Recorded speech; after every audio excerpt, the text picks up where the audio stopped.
Moonshiners, Season 14, Episode 12. A new face in the hollow as the mountains start to thaw and the hollows echo with spring's first whispers. The stills in Appalachia are heating up again, but so is the law. With tensions high and their operation under threat, Mark and Digger make a bold move that could save their season, or ruin everything. Act 1. Trouble brews. The camera cuts through a misty Appalachian morning, dew shimmering on faded leaves as an old pickup truck bumps along a dirt road barely wide enough for its tires. Inside, Mark Ramsey grips the wheel, his trademark hat tilted back, and beside him, Digger Maines is already mid-rant. "We're on thin ice this season, Mark. That forest ranger's been sniffing round our hollow like a hound dog on a biscuit." "Don't remind me," Mark mutters, eyes scanning the tree line. "I got a feeling this spring's gonna be one to remember." The pair park beneath a canopy of oak and disappear down a hidden trail to their still site. Nestled in the folds of a remote cove, the still shimmers in the morning light. But a fresh set of boot prints in the soft mud puts both men on high alert. "Somebody's been here," Digger says, crouching to inspect the tracks. "Too fresh to be from us." They both look up sharply. With law enforcement circling and competition growing, Mark and Digger agree they need help, someone who can work quiet, think fast, and most importantly, not draw attention. Act 2. Enter Jesse May 2 days later, in a corner booth of a run-down diner just off Route 29. The Moonshiners meet with Jesse May Tucker, a 28-year-old former mechanic with roots as deep as the hollow itself.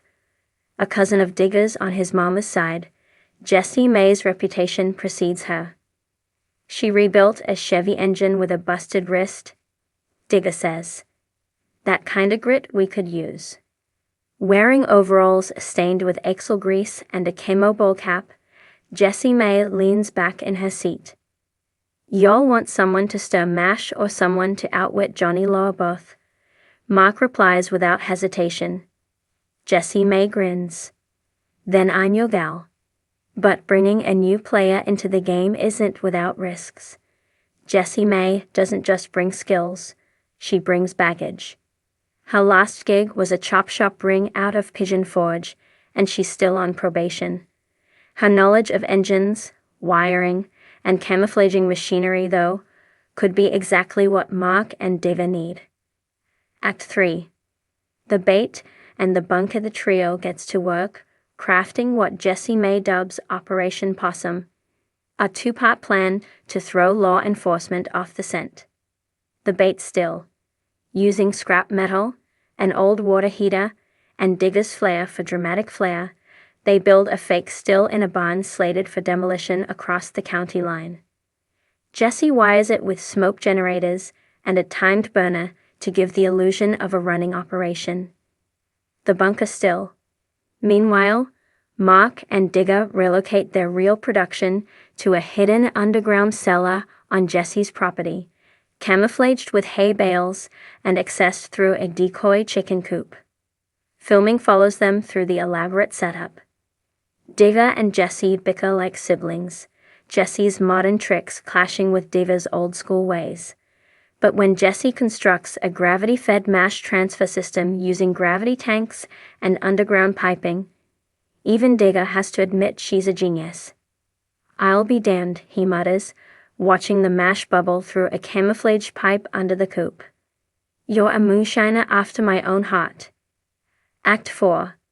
Smoke and mirrors. The night of the operation, things come to a head. Law enforcement, particularly Ranger Clem Hartley, a longtime thorn in the boys' sides, gets tipped off about the old barn.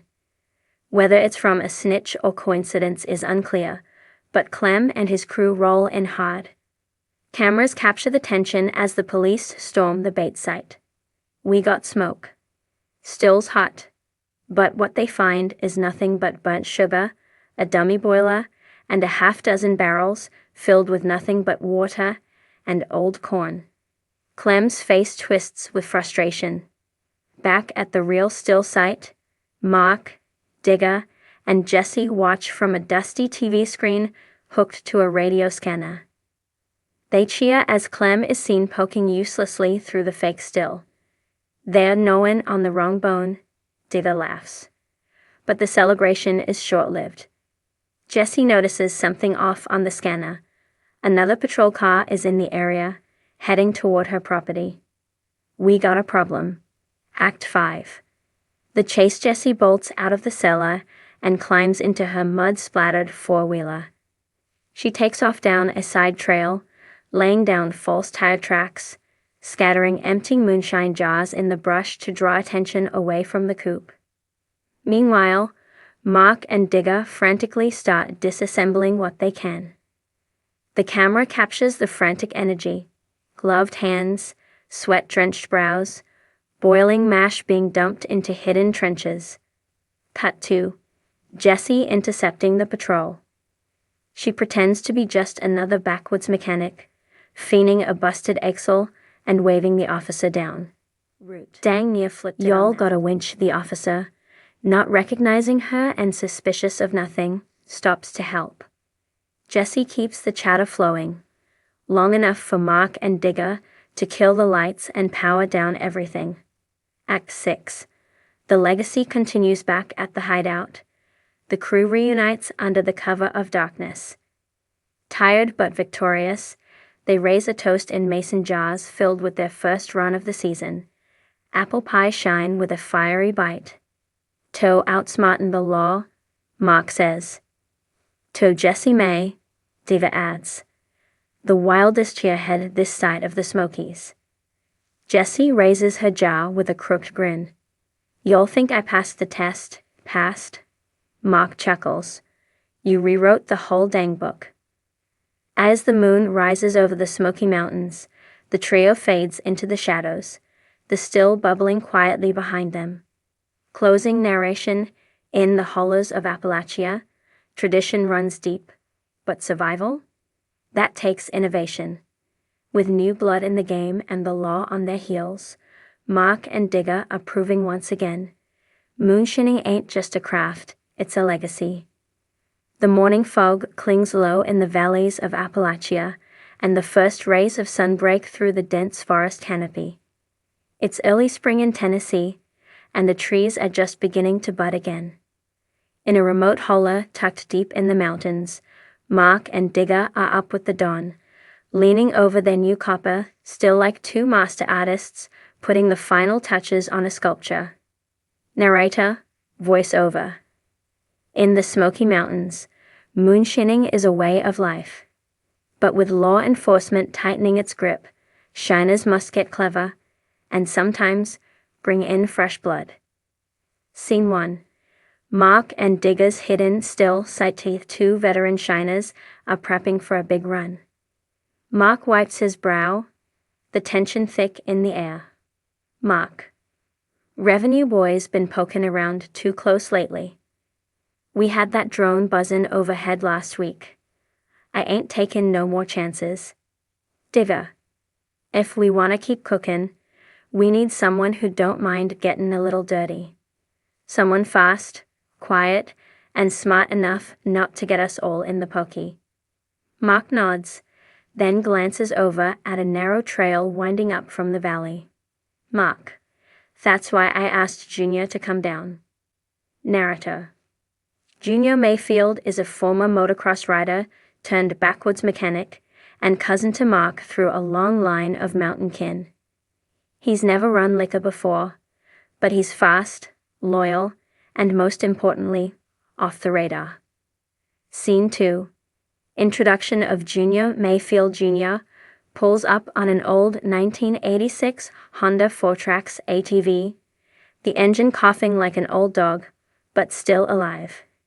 He's got a bandana tied around his neck, grease on his jeans, and a grin like he just stole a pie off a windowsill. Junior, grinning, I hear y'all got a job that might get me arrested. I'm in. Digger. That's the spirit. Just remember, ain't no medals in this game, Just jail time if you mess it up. The trio gets to work. Junior helps move barrels, hauls water up the hill, and proves he's got the muscle and brains for it. He even modifies the ATV to include a false bottom, perfect for hauling jars under the nose of the law. Naruto with Junior on board, Mark and Diva's operation gets a stealth upgrade. But as they ramp up production, a tip-off threatens to bring the law down hard. Scene 3. Sheriff Ramsey ramps Yupova in town. Sheriff Ramsey is reviewing a drone video showing a flash of copper through the tree. Sheriff Ramsey. That's not a deer stand. That's a still.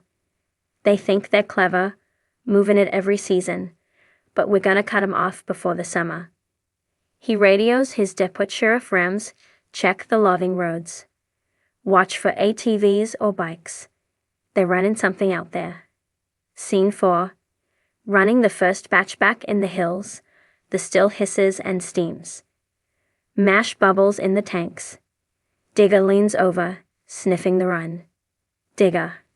That's the good stuff. Blue Ridge sweet corn. She's saying today. Mark. Let's load up. Junior, you ready? Junior straps a false bottom crate onto the back of the ATV and throws a canvas tarp over it. He gives them a 2-finger salute and disappears into the trees. Junior's first run takes him 12 miles over rugged terrain to an old root cellar near Turtletown, where a buyer waits.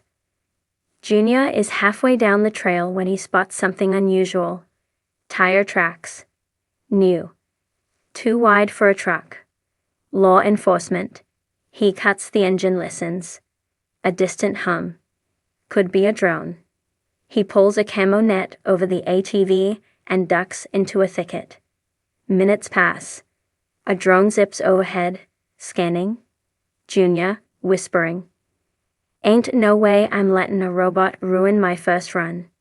When it's clear, he waits 10 more minutes, then takes a side route through an old creek bed, soaking the wheels but staying off the radar. He arrives at the drop point muddy but grinning.